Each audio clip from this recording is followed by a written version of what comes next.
Bali gagawa nga pala ako ng mini garden sa tapat ng ating munting kubo at sa tapat din ng ating taniman. Sa land preparation bago ako naglagay ng lupa ay nilagyan ko muna ito ng katawan ng saging o yung banana stalk. Ito ay magsisilbing pataba natin pag nabulok na yung saging. Maganda din itong source ng nitrogen at para din mapanatili yung moisture ng lupa dahil ito ay nasa ilalim ng lupa na ating pagtataniman. After nito ay naglagay na ako ng lupa at sa lupa na aking nilagay ay lagyan ko rin ng chicken manure at yung ipa ng palay.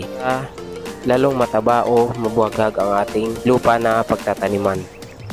Pagkatapos nito ay pinatag ko na rin yung lupa na ating pagtataniman gamit ang kagkag. Nilagyan ko nga pala ito ng net sa palibot ng ating mini garden para iwas sa pinsala ng anumang hayop katulad ng manok at kambing. So ang itatanim nga pala natin dito ay pechay sa isang plat at buyas naman sa kabilang plat. Sa pagtanim ng pechay ay direct seeding lang ang ating gagawin at kaya naglagay ako dito ng guide para dito natin ibubudbud ang buto ng pechay.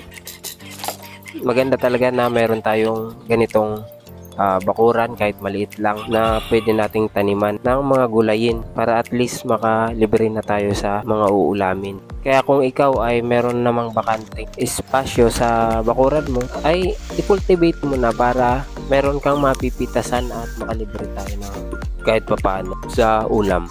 Sa pagbudbud ng pechay ay nilagay ko ito sa bote at binutasan ng maliit para makontrol yung paglagay ng buto ng pechay at para din proportion yung paglagay natin.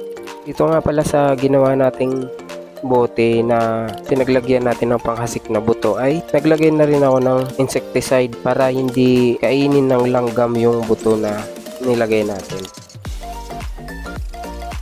Kaya pala pechay yung napili kong itanim dito ay unang-una dahil mabilis itong i-harvest o mapabilis yung crop rotation nito at matatamnan ko ulit ng panibagong tanim. Maganda rin yung may pechay dahil pwede mo itong ilahok sa mga ulam na pwede mong lutuin kagaya ng isda at karne. So dito naman sa plat na kabila ay nagtanim din ako ng sibuyas na pula o yung red onion. So syempre maganda ang sibuyas dahil araw-araw natin itong ginagamit sa pagluluto.